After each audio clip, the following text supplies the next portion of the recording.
Good morning. The title of our devotional this morning is Discovering Jesus' Methods.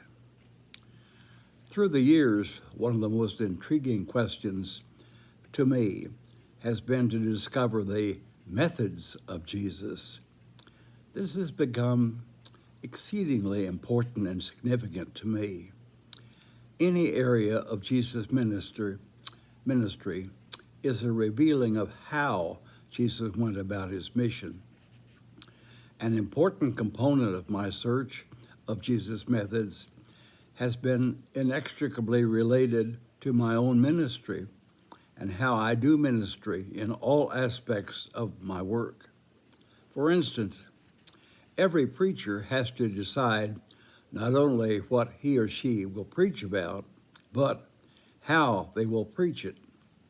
In seminary, we talked about Peter pulpit pounders as a method. Say it loud, repeat it at least twice, maybe 3 times. Repetition is important. And use your fist to pound the pulpit for extreme emphasis. The rationale is people will hear what you are saying if you say it loud enough, often enough, and forcefully enough, and repeat it enough.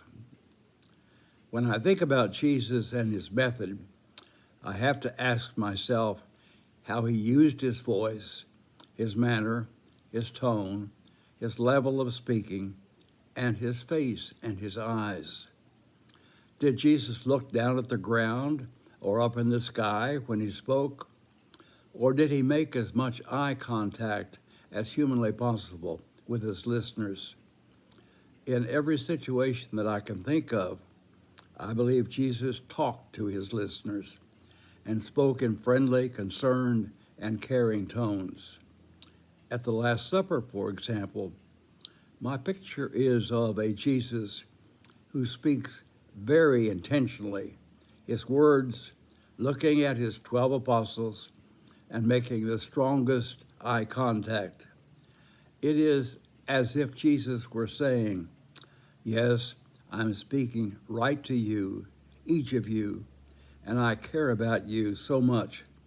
I want you to know and feel my love, and I want you to hear what I have to say to you." When Matthew draws a word picture for the setting of the Sermon on the Mount, he describes it this way, quote, "One day as he saw the crowds gathering, Jesus went up on the mountainside and sat down. His disciples gathered around him, and he began to teach them." Notice, Jesus, he doesn't stand up. He doesn't preach down to them, as it were. He sits down. He is on their level, humanly communicating a value with his procedure, his process, and his method. Look with me at the healings, for instance. How does Jesus treat people as he heals them?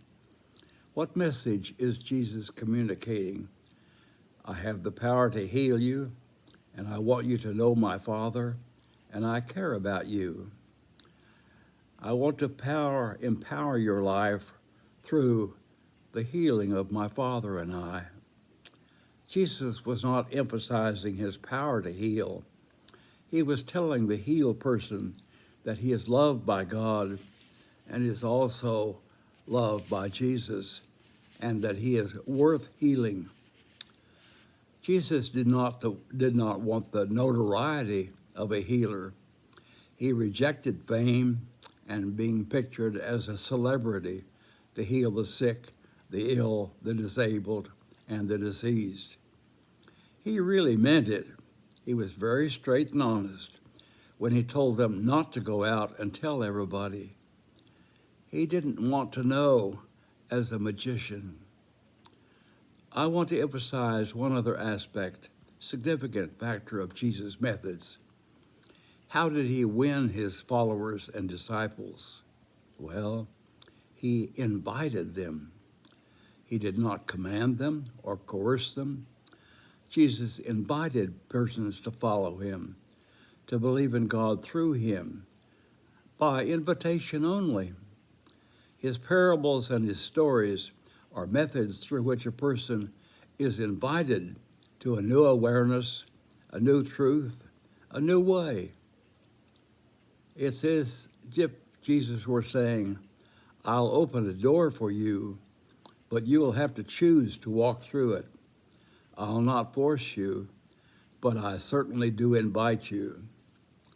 The mission of Jesus Christ must be carried forth and presented in a way that follows Jesus' methods. To believe in Jesus is also to follow in his specific way. Join me in constantly seeking to discover Jesus' method and use the method of his works in our lives as we try to follow Jesus as Christians.